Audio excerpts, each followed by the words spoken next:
voilà. nuyu na ma leen. fay na nu la laaj ko. laaj ñu. waaw dinaa ñëw ci yow. waaw foog nga dem ci moom foog nga dem ci moom booy dem ci Kocc. mën nañu wax man du ma wax ci Kocc. bul ci wax am problème mën nañu suite et parfum. Kocc daa doy waar tey bu ñu ku ci mel Mame Boye Diao ñu tudd ko ci dossier bi ne dafa am loo xamante ne gis nañ ko ak ki nga xamante ne dañ koo arrêté bi ñu jàpp ne ci complice Kocc yi la bokk ndax mën nañ dem vers d'autres arrestations. bon yeggaguñ ci complice parce que complice mooy ki nga xamante ne dañoo jàpp ne j'ai parlé du wolof. pas encore jàppaguñ loolu. parce que mooy ku apporter aide wala assistance. kooku moom mooy complice te man jàpp naa ne mbirum Kocc boobu bett na ñu bëree bëri. man personnellement nit ki ñuy wax par rapport ak surtout dans le milieu des affaires quoi.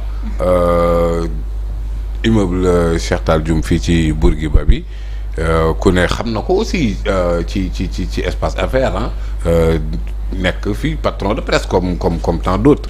donc doomam on ne peut partir que du postulat bi nga xamante ne foofu la ñu teg baayam mais avec toute la présomption d'innocence requise et tout bett na ma torop.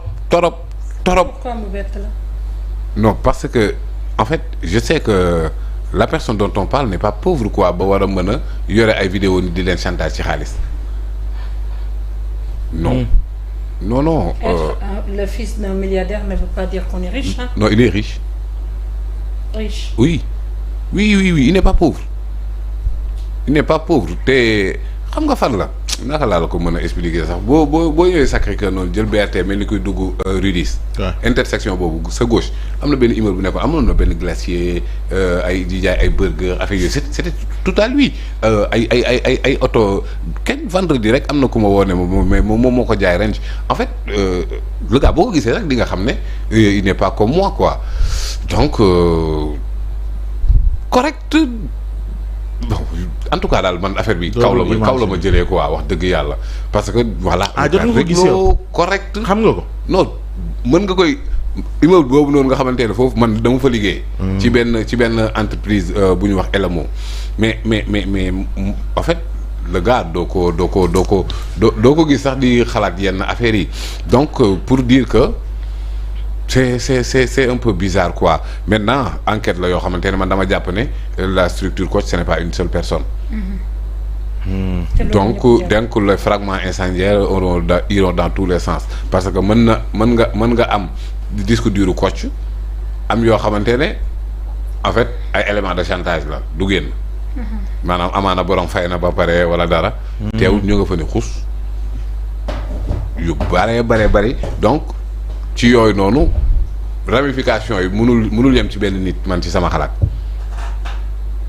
mënul yem ci benn nit donc organisation la et d'ailleurs je pense que ni le site en question dañ ko réactiver waat qui l'a réactivé donc ça veut dire que il y a des Kocc qui sont toujours dans la nature voilà donc kon mooy loolu am na yoo rek ku ciy wax sax na nga xam looy wax parce que boo waxee léegi am Kocc bu tëmbal mais en fait.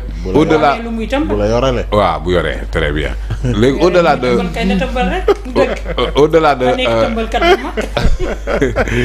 affaire bi au-delà de nit bii def. léegi doo yëg ni yorale nañ la. oui en fait Fatou bu waree waaye. léegi nu yoral la te doo ko yëg ngay teel nu woo la téléphone ne la waaye yow li nga xool nga ko ku li yow li ngay def seet nga ko yow da nga moom nit ñi yow fekk ma place bërëb sàngam nga tey xëy suba ñëw naw ko naan la waaye yow nga naan ko Nabou dama am rendez-vous léegi nii il faut que ma tey baax na de ak dal.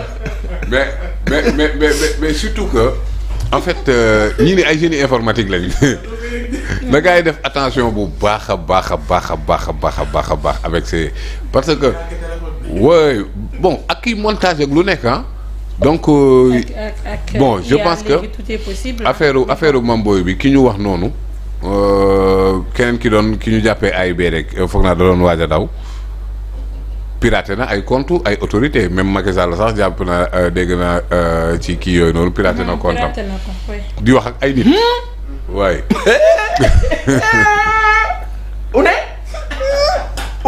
la ilaha illallah Seydina Muhammad Pape Moussa li nga xool nga li nga wax dafa rëy di Pape nga ne une la El Hadj Assane Demba. El Hadj Assane Demba moom waaw compte Macky Sall pirate ci ban anam di wax ak gars El Hadj Assane mooy jël le contrôle du compte en question yee wala loolu baa wóor na di jaay ay nomination fu muy wóore di jaay ay nomination waaw non mais waa kii am bari na fi en fait bari na fi ñu mel noonu mais tey pourquoi déet wax nañ bu Yérim Sow piraté na ko Yérim Sow voilà bu kii nu mu tudd Cheikh Amar pourquoi depuis 2017 donc le gars bu fekkee ni kii ñu jàpp ni ñu bëri nee nañu est-ce que c'est le vrai coach ak élément de preuve yi nga xamante ne police nee na jëlee na ko ci biir néegam jëlee ko ci biir këram non coach la voilà jàpp coach léegi kat moo ciy coach loolu mooy question bi mais man jàpp naa ne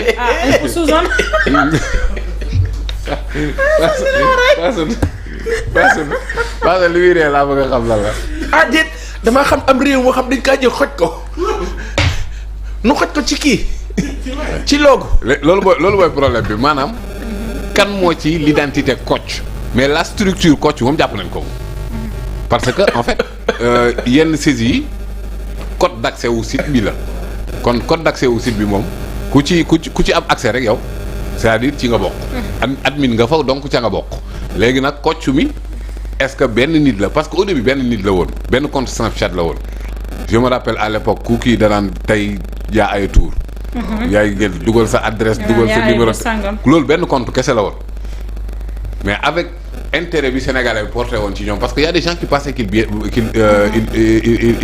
doon def baax na am na ñu ko doon jàpp am na ñu doon jàpp ne il fait de bonnes choses parce que dina permettre nit ñi yem nangam ndax menaces yi. yan saa mais boobaag léegi mu ngi publier boobaag léegi mu ngi te dara changé wu. waaw mais nag rien n'a changé. mais nag ci ngay comprendre que ni des enquêtes comme ça aussi ça peut prendre sur des années.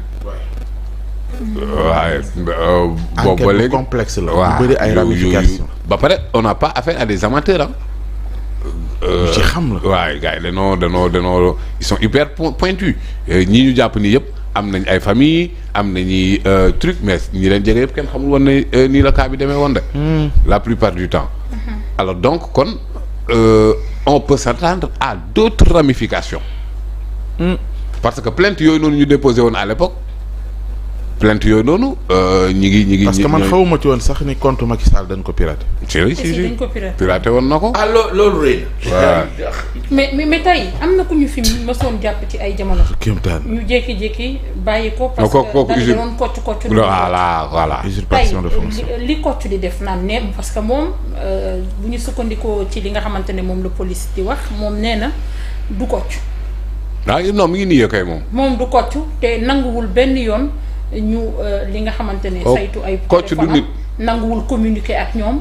nanguwul sax peut-être wax ci yenn signé PV bi nga xamante ne moom la si police. li ma gëm mooy jusqu'à preuve du contraire coach du nit maanaam benn nit bii mooy coach man nga voilà organisation la.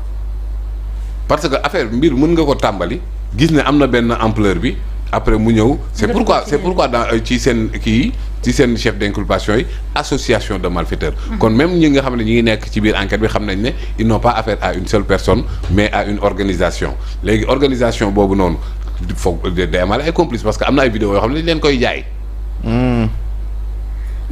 am na vidéo yoo xamante ne ay règlement de compte la. couple bu nekk ay problème am ay trucs. après tëmbal ko subhanallah. dafay am yoo xamante waaye loolu am na yoo xamante ne nag. yu ni mel it damaa xam lu ñu ciy filmé. waaw loolu foofu ngay xamee ne société bi dafa feebar. parce que am na yoo xamante ne li ci ëpp. daanaka ay nit yu filmé seen bopp lañ kenn filmé lewu leen à leur insu. bon am na ñi nga xamante ne nag dañuy jaay effectivement day exister ñoo xamante ne dañuy teg ay appartements meublés. placé ci seen i affaires. waaw bari na fi ki ko defoon fii ci yow. buñ paree dem. ngorog la ko wër ke. waaw bon d'autres yoo xamante ne nag ay piratage yu téléphone jàmbur et cetera yooyu noonu yëpp mu ngi ci donc kon man jàpp naa ne enquête boo xamante ne les fragments incendiaires iront dans tous les sens.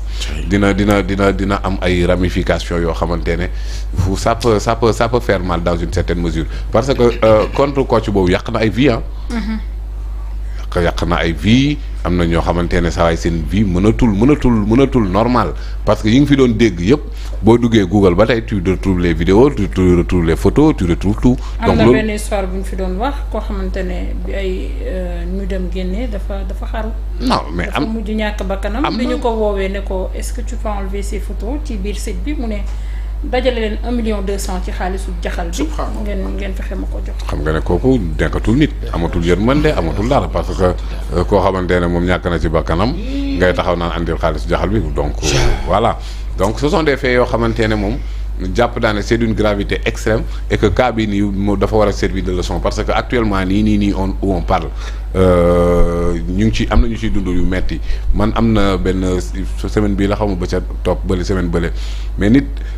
ab soxna la daf ma woo di ma expliquer des chantages yu muy dund ci kii yooyu mais finalement dama ne ko nga toog ak lii nii yow kese day compliqué demal nga dénoncer wu il faut porter plainte seulement gars yi li ñu ciy xalaat mooy après voilà boo porter plainte yeneen ak yeneen y a beaucoup de choses yoo xamante ne day entrer en jeu mais mu loolu moom moo gën a sedd nit di la téye ci chantage yoo xamante ne dina dem ba lim lay laaj dootoo ko am et da ngay gën a complexifier cas bi parce que chantage bi du ay xaalis nga dajale say mbokk ne ko amul benn problème. nu may def ba jox la ko. ma jox la ñii gàdduy wat ñii gàdduy yat ñii gàdduy peel ñii gàddu la ci des. mu jeexal ko mu jeex. jamais jàmm na ñooy. déggoo ko de mu jeex benn yoon ci ñëpp. déggoo ko Sénégal mën nañoo dëkkee nii des gens parce que la technologie ñuy asphyxier nit ñi. di leen coince di leen kii nu téléphone a ngi nii léegi nit toog fële dugg ci def kii yow mepp ko rek. mepp ko rek amul benn problème nan laay def fu ñuy daje xam nga boo dul ñëw it boo yónnee ka nga yónni moom du leen pas Ousmane kii def chantage sexuel foog mu ñëw xaal bool maanaam ci chantage boobu noonu jox ma xaalis bi dafa am waaw mais kaay ma tëddee la bi tamit daf ci am boobaa kon dama yaakaar jox ma xaalis bi rek donc am na ñoo xamante ne ils avaient l'occasion nii de prendre le truc mais fa muy téye moom mooy kii ci ñoom ba am na yenn initiative yoo xamante ne duñ ko def maintenant léegi la question qu'on doit se demander mooy lan moo décrypter situation bi rapidement pour yow lan moo tax ban élément moo déclenché arrestation bi pour yow lan la courage daa am benn acte de courage bu ñëw rek moo tax li yëpp dayu donc kon am na yoo xamante ne ñoom xam nañ seen liggéey la. les enquêteurs mais xam naa ne j'en suis sûr qu'ils vont démanteler le réseau. incha allah yàlla baax na dinañu ko topp lu ci ruusandi rek ci xibaar. lii yëpp ci ancien régime.